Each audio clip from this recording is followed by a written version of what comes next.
Fala Cavaleiro, não é Cavaleiro, tudo bem com vocês? Aqui é o Cavaleiro de Shaka e hoje nós vamos falar sobre algo que costuma dar um nó na cabeça dos fãs de Saint Seiya. Por que baralhos os personagens de Next Dimension são diferentes dos personagens de Lost Canvas?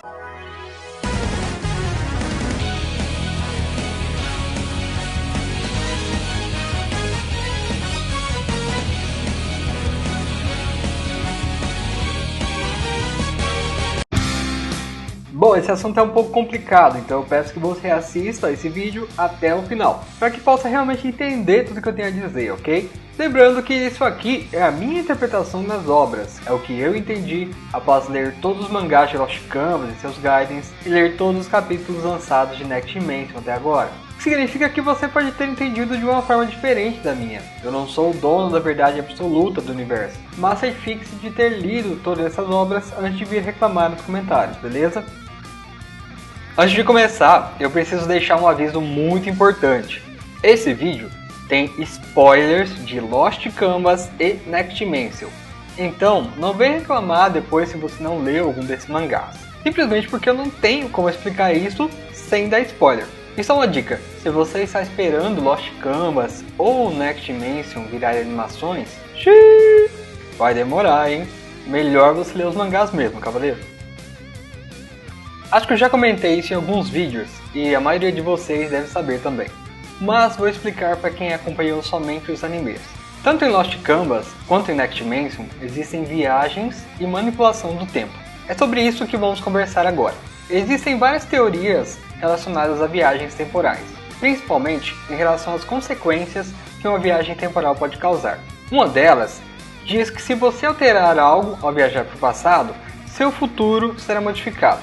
Sendo assim, a história como existia antes deixará de existir para sempre. Um exemplo onde isso acontece é em De Volta para o Futuro. Se Marty McFly mudar qualquer coisa enquanto está no passado, o futuro dele pode deixar de existir, e ele pode apagar até a própria existência. Esse filme é muito bom, mas esse tipo de teoria tem um furo enorme, pois ela cria um paradoxo, uma situação impossível e sem muita lógica.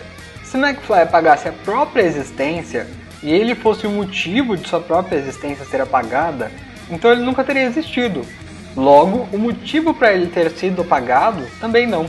Caraca, eu vou ali tomar um remédio para dor de cabeça e já volto. Deixa eu explicar melhor. Pense assim, o seu bisavô era um cara muito mau, um lazarento, um filho da mãe. Vamos dizer que ele se chamava Adolfo. Agora vamos supor que você inventou a máquina do tempo, mas por algum motivo só você pode usar, mais ninguém. Então você tem a chance de voltar no tempo e impedir o Adolfo, salvando a vida de milhões e milhões de pessoas. Bom, só para continuar o raciocínio, vamos supor que você realmente decide voltar no tempo para salvar todas as pessoas mortas pelo adolfismo, um regime de estado criado pelo seu bisavô. Mas ao matar Adolfo, você altera o futuro, impedindo que ele tivesse filhos, e que os filhos dos filhos dele tivessem filhos. Ou seja, você nunca teria existido e, se você não existiu, nunca impediu o Adolfo. Entendeu o problema?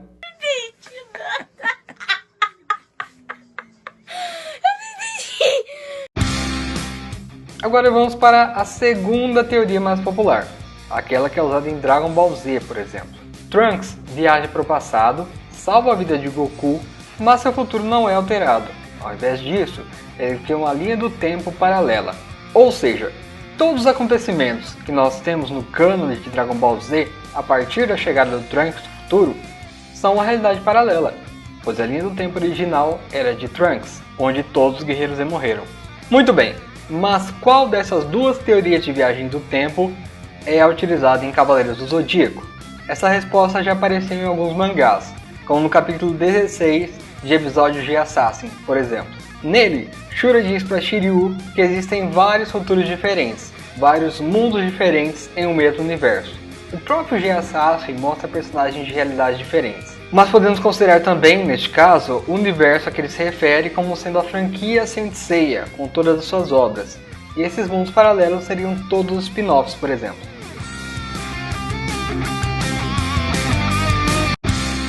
A existência de linhas do tempo paralelas é citada novamente nessa fala de Ioma de Mefistófeles, em Lost Canvas.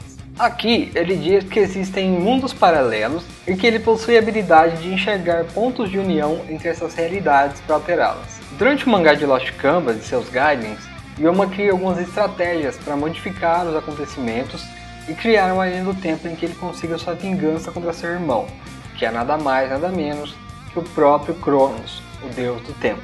Alguns fanboys, quer dizer, fãs, têm a falsa impressão de que spin-offs têm menor valor do que as obras desenhadas por Kurumada. Então vou deixar aqui o trecho de uma entrevista da autora de Lost Canvas, Shiori Teshirogi, à revista Anime Land.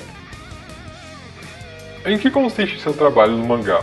É somente a autora dos desenhos? Participa dos cenários? Como isso ocorre? De que maneira Masami Kurumada influencia em seu trabalho, especialmente na maneira de desenhar as armaduras? Antes de iniciar, recebi uma visão geral do Masami Kurumada, assim como uma direção a ser seguida. Com respeito aos detalhes, conversei com a pessoa responsável da editora, que foi a que fez o contrato. Depois da história principal ter avançado, devo confessar que tive uma enorme liberdade, embora continue constantemente trocando e-mails com o Sr. Kurumada. Referente às armaduras, tenho total liberdade. Uma pessoa da minha equipe, que é muito apta para esse tipo de coisa, fica responsável. Porém, eu participo de forma bastante ativa de suas criações. Podemos ver que quem definiu a história principal de Lost Canvas foi o próprio Kurumada, ficando a cargo da Shiori criar os detalhes e o desenvolvimento dela. Ioma interfere diretamente na história principal, sendo fundamental na história do próprio tema, o protagonista do mangá. Portanto, com certeza Masami Kurumada teve alguma participação em sua criação. Mas se isso não for o suficiente, podemos pegar o trecho de uma obra escrita pelo próprio autor original. Logo no começo de Next Dimension, pouco antes de Athena e Shun voltarem ao passado, Cronos informa a eles que há passados completamente diferentes daquele que vemos em Next Dimension. Algumas pessoas interpretam passados completamente diferentes como sendo apenas outras épocas.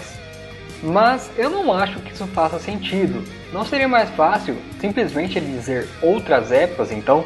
Visto que o Kurumada já provou mais de uma obra onde existem realidades paralelas, para mim está claro que o que Cronos quis dizer nessa imagem é que as outras nebulosas seriam outras linhas do tempo. Se você parar para refletir sobre o próprio nome do mangá, essa teoria faz bem mais sentido também, porque Next Dimension seria próxima dimensão, então dá a entender que de certa forma o mangá também trata de dimensões paralelas.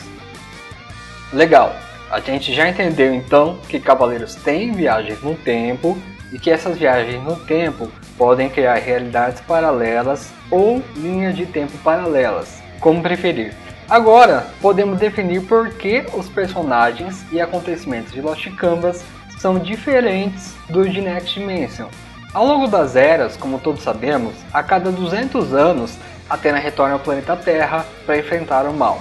Isso acontece porque, geralmente, esse é o período em que Hades retorna também, e ele é o inimigo que tentou por mais vezes derrotar Athena e conquistar o mundo para si. Em todas as guerras santas que tivemos a oportunidade de acompanhar, Athena sempre venceu seus inimigos com a ajuda de seus cavaleiros. Mas dentre todas essas linhas temporais, existe ao menos um futuro onde ela acabou sendo derrotada pelo Imperador do Submundo. Esta é a realidade original de Avenir, um cavaleiro de Ares apresentado no Gaiden referente a Xion em Lost Canvas. No futuro de Avenir, Hades consegue decapitar Athena, ganhando assim o domínio sobre todo o planeta. Não é explicado exatamente como foi que Hades venceu aquela guerra, mas segundo o próprio Avenir, os responsáveis pela derrota de Athena foram os deuses gêmeos. Os últimos sobreviventes se reúnem desesperados, porque sem Athena e com a maior parte do exército de cavaleiros mortos, eles nunca conseguiriam derrotar Hades. É então que surge uma baita bombulheta tamanho família diante deles, que é a representação visual do Cronos. Sim, exatamente da mesma forma que o Kurumada desenha lá em Next Dimension. O Deus do Tempo dá uma segunda chance aos sobreviventes, enviando eles de volta para a Guerra Santa do século XVI. Agora é importante a gente lembrar de uma coisa. Eu mostrei agora há pouco o Ioma dizendo que existem pontos de divergência e de união entre os mundos paralelos, certo? Cronos poderia ter simplesmente mandado Avenir de volta à Guerra Santa do século anterior a dele. Mas apesar de não sabermos exatamente qual é o século do Avenir, provavelmente não é o século XVIII, pois em sua época existem muitos prédios, dando a entender que provavelmente se passa em alguma guerra após o século XX, talvez no século XXII ou até XXIV. Acontece que na linha do tempo de Lost Canvas do século XVI, o Cavaleiro de Ares estava morto desde o início da Guerra Santa. Sendo assim, Cronos enviou Avenir para substituí-lo. Não temos como saber o que aconteceria nessa Guerra Santa se Avenir não estivesse lá, mas com certeza a presença dele causou várias alterações no rumo da história.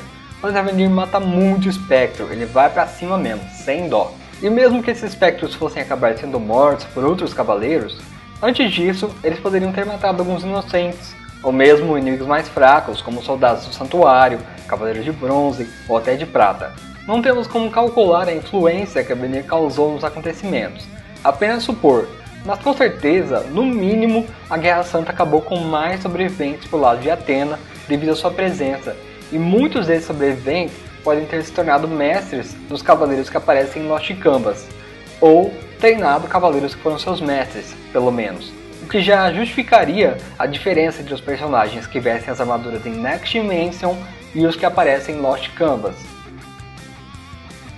Mas a coisa não acaba aí não. Ao morrer, Avenir se sacrifica para evitar que Atena recebesse um golpe poderoso. Como Atena estava trajando sua armadura divina, talvez ela não fosse morrer com esse golpe, mas certamente seria ferida e isso poderia impactar no resultado das batalhas. Ou seja, a presença de Avenir no passado de Lost Canvas causou uma diferença tão grande que não dá nem pra gente ter certeza do que foi a interferência dele e o que não foi. Pois a sua vida impacta direta e indiretamente na vida de muitas outras pessoas. Isso sem considerar o efeito borboleta, uma teoria que diz que até um bater de asas de uma borboleta pode causar um furacão do outro lado do mundo. Tamanha é a aleatoriedade e a interligação dos eventos do universo. Imagino que um cavaleiro de ouro boladaço influenciaria então. Não vou me aprofundar muito no efeito borboleta neste vídeo, mas existe um livro e um filme sobre o assunto. Eu recomendo bastante, se você quiser saber mais. Existe um outro fator que alterou a linha do tempo de Lost Canvas, além do Avenir. O nome desse fator é Kairos. Se você não sabe quem é Kairos, meu amigo, você está prestes a tomar o maior spoiler de Lost Canvas possível. Já avisei no começo do vídeo, mas estou avisando de novo, para depois não vir reclamar.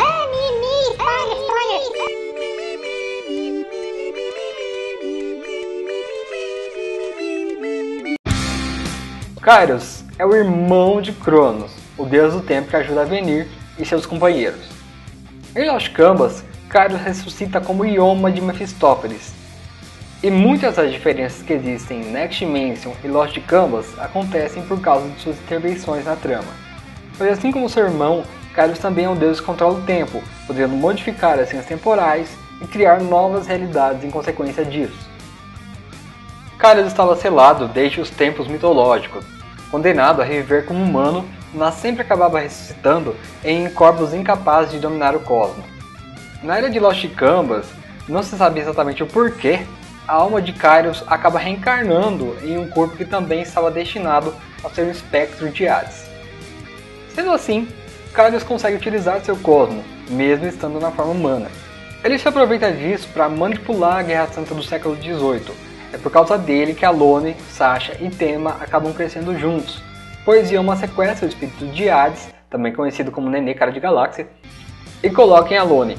Ele também é o pai de Tema e faz com que ele acabe indo parar no mesmo orfanato que Sasha e Alone, fazendo com que as reencarnações de Hades, Atena e do Pégaso, inimigos desde os tempos mitológicos, acabem crescendo como grandes amigos, destinados a se enfrentar até a morte no futuro. É ele também quem coloca o átomo de gêmeos na pilha errada e faz ele se voltar contra o santuário, acabando sendo morto pelo próprio irmão. Esse cara é o maior troll de todas as obras de Saint Seiya. O cara é muito desgraçado. Eu adoro ele. O plano verdadeiro de Kairos era usar seu filho Tema, o Pégaso reencarnado, para se vingar de Cronos e de todos os deuses do Olimpo. Pois o Pégaso é conhecido como lendário matador de deuses, e ele acreditava que com o Tema ao seu lado poderia começar uma guerra no Olimpo, que acabaria causando a morte de todos os deuses, inclusive Cronos. Além disso, Kaios tenta selar a armadura de Avenir e impedir que Xion se torne o Cavaleiro de Ares e, consequentemente, o Mestre do Santuário. Mas por que ele faria isso? Porque interferir justamente no destino da armadura de Ares. Muito bem, vamos lembrar como tudo isso começou, com Avenir voltando ao passado por seu futuro ter sido destruído por Hades, por culpa dos deuses gêmeos, certo? Na linha do tempo original, a série clássica de Cavaleiros do Zodíaco, quem derrota Hades e os deuses gêmeos? Os Cavaleiros de Bronze e Atena? Se você parar pra pensar bem, na verdade, não. Quem derrota Hades, Hypnos e Thanatos é Xion de Ares, o grande mestre do santuário. Pensa comigo. Quem entrega a armadura de Atena aos Cavaleiros de Bronze para que ela derrote Hades? Quem restaura as armaduras de bronze com o sangue de Atena para que elas possam reviver armaduras divinas? Pois é. Vamos supor que Xion não fosse o grande mestre do santuário, que Kaios conseguisse impedi-lo lá no século XVIII. O que aconteceria? Exatamente a mesma coisa que aconteceu na época de Avenir. Kaios é um deus do tempo, então ele conhece a importância de cada um dos personagens, cada um dos atores, como ele mesmo costuma chamar, para que o seu futuro seja favorável ou desfavorável aos planos dele. A única época em que ele conseguiu controle sobre seu cosmo foi uma onde Cronos interferiu por causa de uma derrota do exército de Atena. Então, para ele, a vitória de Hades pode ser uma situação bem vantajosa. Além do que, sem Atena, a alma do Pégaso estaria sozinha e seria mais fácil manipulá-la. Só para encerrar, uma dúvida que algumas pessoas ainda têm é: será que o passado da série clássica é o Next Dimension ou o Lost Canvas? E a resposta é óbvia. Se um dos dois for o passado correto, certamente é o de Next Dimension. Pois em Lost Canvas a gente tem, por exemplo, o Teneu como cavaleiro de Touro ao fim do mangá. E ele provavelmente não é o mestre do Aldebaran, já que possui a técnica Pleiades Nova, e Debas nunca usou esse ataque. Se Teneu fosse seu mestre, com certeza ele também teria essa técnica. Fora que, em episódio de Assassin, já foi mostrado que o mestre de Shura, por exemplo, era Izo, cavaleiro de Capricórnio de Next Dimension. Então os cavaleiros do século XX, em Lost Canvas, muito provavelmente também são diferentes dos cavaleiros que temos na série clássica. Existe uma outra possibilidade, que é Next Dimension também não ser o passado original e o Cronos ter trollado a Athena, levando ela para um passado alternativo, um terceiro passado. Ou seja, existiria o passado original da série clássica, o passado paralelo, que é o de Lost Canvas, e um outro passado paralelo, uma outra dimensão, que é aquela apresentada em Next Dimension. Mas isso é só uma teoria muito viajada, e sempre que eu falar isso alguém me xinga. Então vamos ficar com essa possibilidade que é a mais provável, que é a de Next Dimension realmente ser o passado da série original, porque é mais provável que seja Next Dimension do que seja Lost Canvas. Mas mesmo assim, eu queria deixar aqui que existe a possibilidade de nem o Next Dimension ser o passado original, na verdade. Isso torna Lost Canvas uma obra de menor valor? Com certeza não, pois tanto Lost Canvas quanto Next Dimension são histórias que realmente aconteceram no universo Saint Seiya, mas cada um em sua linha temporal. Esse tipo de pensamento pode ser meio estranho para alguns, vejo muita resistência, principalmente por parte da galera da Manchete. Por incrível que pareça, os mais velhos são os mais bitolados. E antes que você me xingue, sim, eu sou da época da Manchete também, mas encaro essas realidades paralelas como algo que amplia a grandiosidade desse desenho. Esse tipo de coisa é muito comum em quadrinhos, por exemplo. A Marvel, a DC possuem várias realidades paralelas onde seus heróis acabam sendo completamente diferentes. Mas mesmo assim, todos têm sua importância em sua própria realidade. Bom, cavaleiros, antes de encerrar eu queria pedir desculpa pela semana passada, realmente não deu para postar vídeo. Eu espero que esse vídeo não tenha ficado muito confuso, apesar de o tema ser bem complicado. Se tiver alguma dúvida, deixa aí nos comentários, por favor. Comenta aí também o que você achou do vídeo e deixa seu like para nos ajudar a crescer. Vamos tentar bater pelo menos uns 1000 likes nesse vídeo, cavaleiros. Muitos vídeos aqui do canal têm visualização pra caramba, mas ficam com poucos likes. O pessoal esquece de apertar no joinha. A pessoa assiste até o final e sai se deixar like. Se viu até o fim, eu imagino que gostou do vídeo, então não custa nada deixar esse bendito dedão aí embaixo, né? Se inscreve no canal se não for inscrito, compartilhe o vídeo nas redes sociais, tenha um dia excelente e até quando a Atena quiser.